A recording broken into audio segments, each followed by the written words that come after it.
Hello दोस्तों, कैसे हो? ऐसी ही मज़ेदार कहानियाँ देखने के लिए बहू हमारे चैनल और को बुलेट सब्सक्राइब घर करें। के बाहर फट फट फट की जोर से आवाज हुई। सीमा को लगा कि पटाखे फूट रहे हैं। वो डर के मारे घर से बाहर निकली। देखा तो सामने योगेश यानी कि पति देव एक बुलेट बाइक पर बैठे हैं। अरे डर गई क्या? बाइक लेकर आया हूं तुम्हें घुमाने के लिए। सच में? मुझे लगा पटाखे फूट रहे हैं। अरे पटाखे भी फूटेंगे और मिठाई भी बटेगी। माँ को तो बुलाओ। माँ भी बाहर आ जाती है। अरे योगेश बेटा, इतनी जल्दी आ गया? और ये गाड़ी किसकी है? साहब की है? हाँ माँ, तुम्हारा बेटा साहब से कम है क्या? मेरी ही है। अरे बेटा, इतनी बड़ी गाड़ी ले ली। इससे तो तू घोड़ा ही ले लेता। महंगी पड़ी होगी ना। माँ महंगी सस्ती छोड़ो और मिठाई लाया हूँ, गांव में बंटवा दो।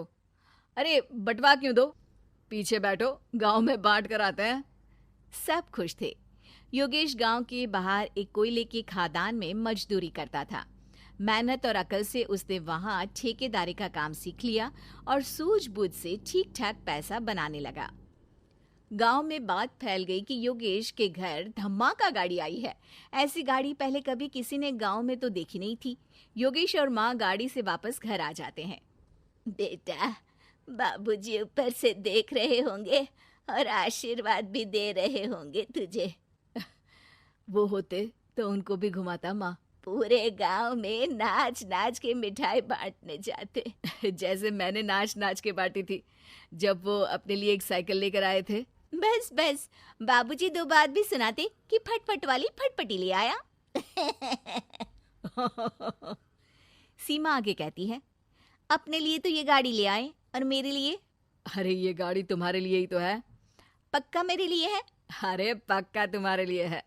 अगली सुबह जब योगेश सो रहा होता है तो उसे बाहर से गाड़ी की आवाज आती है। वो घबरा कर चिल्लाता है, चोर चोर, मेरी गाड़ी ले जा रहा है, चोर चोर। माँ भी जागती है और योगेश के साथ दरवाजे की तरफ भागती है। जैसे ही दोनों बाहर निकलते हैं तो देखते हैं कि सीमा गाड़ी चला रही है। अरे बहू, नाक कटवाओगी क्या? ये क्या कर रही हो? अरे गिर जाओगी, ये क्या कर रही हो तुम? सीमा गाड़ी को रोक कर कहती है, सारे गांव में घुमा लाई, कहीं नहीं गिरी। क्या? सारे गांव में घुमा लाई? अरे लोग क्या कहेंगे बहू? सोचा क्या एक बार? यही कहेंगे कि कितनी अच्छी गाड़ी है। अरे तुम्हारे बारे में। हाँ कहेंगे ना कि देखो कितनी अच्छी गाड़ी पर बैठी है। बहू गाड़ी रखकर योगेश और सासू माँ के पास जाती है। तुमने कब गाड़ी चलाना सीखा? हमारे बाबूजी के पास पुरानी स्कूटर थी, सीख ली। फिर स्कूल में एक मास्टर जी भी ऐसी ही गाड़ी लेकर आते थे, उन्होंने सिखा दी। हाँ हाँ, स्कूल के मास्टर आजकल यही सब तो सिखा रहे हैं। पढ़ाई का कुछ सिखाते तो कुछ भला होता। अरे बहू, अब गाड़ी मत चलाना। हमारे परिवार में कभी किसी औरत ने पीछे से आगे की सीट पे आने की हिम्मत नहीं की है। तुम भी मत करना, समझी? जी समझ गई माँ जी। सीमा सास की बात सुनकर चुपचाप रसोई में जाकर उदास होकर खाना पकाने लगती है। सास सुबह सुबह मंदिर से पूजा करके लौट रही होती है। तभी उसे दो औरतें रोक लेती हैं और कहती हैं, अरे बहू को थोड़े अच्छे लक्षण भी सिखा दो। गाड़ी चलाने निकली थी, गांव की मर्यादा का कोई ख्याल नहीं है। वही तो। अरे पैसे आने लगे हैं तो क्या मतलब कि किसी रीति रिवाज को नहीं मानोगे? अरे समाज में रहना है तो समाज के ढंग से ही रहना पड़ता है। अरे लाज भी नहीं आई बहू को? चूल्हे चौके से निकलकर सीधे गाड़ी लेकर चौराहे चबूतरे नाप लिए, फट फट फट करते हुए। अरे कुछ कह देना उसे। अरे ये क्या कहेगी? बूढ़ी सास है, इनकी थोड़ी ना चलती होगी घर में। हाँ, बहू की ही चलती होगी, मर्जी भी और गाड़ी भी। सास सब सुनकर घर आती है और बहू को चिल्ला के बुलाती है, अरे नाक कटवा दी सबके सामने गाड़ी चलाकर। औरत जात गाड़ी नहीं चलाती। शहरों में तो 4 पहियों वाली गाड़ी भी चलाती हैं और हेलीकॉप्टर, हवाई जहाज भी। शहर में थोड़ी ना रहती हो मैडम साहिबा। आज के बाद गाड़ी से ही नहीं, यूं भी निकलना बंद तुम्हारा घर से। माँ सही कह रही है। कहीं भी जाना हो तो मुझे बता देना, मैं लेकर चलूंगा। आज माँ को तुम्हारे कारण कितनी बातें सुननी पड़ी। इतना कहते हुए योगेश वहां से चला जाता है। बारिश की वजह से कारखाने के रोड पर कीचड़ रहता है, इसीलिए योगेश गाड़ी घर रख कर जाता है और किसी से लिफ्ट लेकर कारखाने पहुंचता है ताकि नई गाड़ी गंदी ना हो। लेकिन शाम को इतनी तेज बारिश होती है कि उसे वापस आने का कोई साधन ही नहीं मिलता। बारिश बढ़ती जाती है। रात के 11 बज जाते हैं। रास्ते में एक नदी का ब्रिज है। अगर उस पर पानी आ गया तो योगेश कारखाने में ही फंस जाएगा। पूरी रात भूखे प्यासे बितानी पड़ेगी। घना अंधेरा, बिजली की कड़कड़ाहट और तेज बारिश।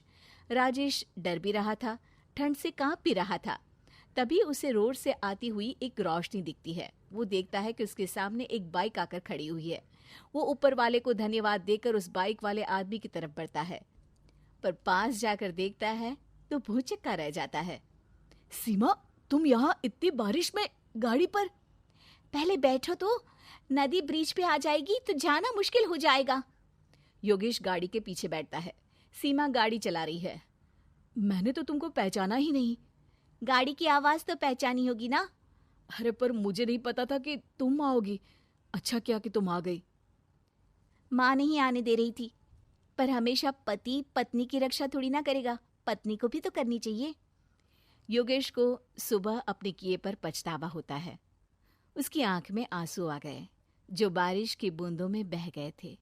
उसके बाद सीमा को सास ने और योगेश ने खुशी खुशी समाज की सीमा लांघने की मंजूरी दे दी। अब वो जहां भी जाती फट फट फट गाड़ी पे ही जाती। अंकित और अनु भाई बहन थे। माँ बाप के देहांत के बाद बड़ी बहन अनु ने दिन रात मेहनत करके अंकित की देखरेख की और उसे पढ़ा लिखा कर पैरों पर खड़ा किया था। दोनों भाई बहन खुशी खुशी रह रहे थे। एक दिन, दीदी मुझे जॉब मिल गई है।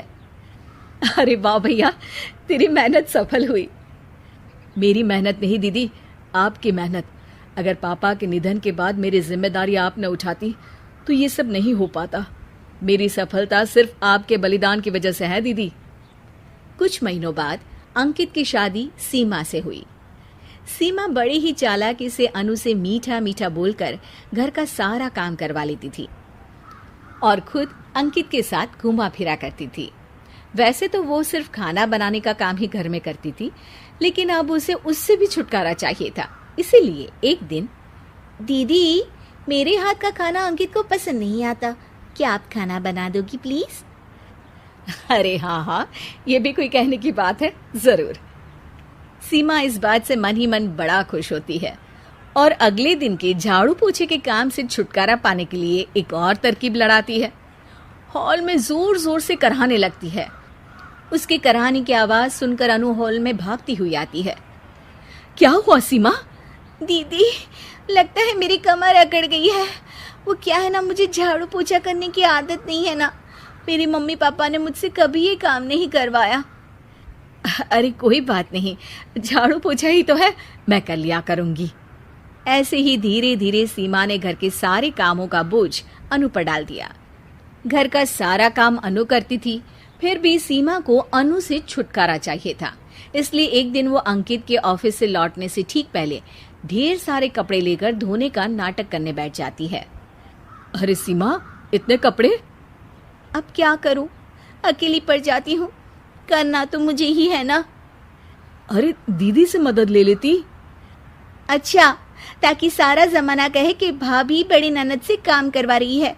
और वैसे भी दीदी ने तो साफ कह रखा है मुझे कि तुम आज जो भी हो सिर्फ उनकी वजह से हो, इसीलिए अगर उनके बनाए इस घर में रहना है तो काम करना ही पड़ेगा। ये सब सुनकर अंकित को बहुत गुस्सा आ गया। उसने अनु को बुलाकर कहा, दीदी ये घर पापा ने बनाया था और इसमें मेरा भी हिस्सा है और मुझे वो चाहिए। ये सुनकर अनु को बुरा तो लगता है, मगर वो दूसरे ही दिन घर का बंटवारा करने के लिए वकील के पास चली जाती है। वहां से लौटते हुए अनु का एक्सीडेंट हो जाता है, जिससे वो दोनों पैरों से अपंग हो जाती है।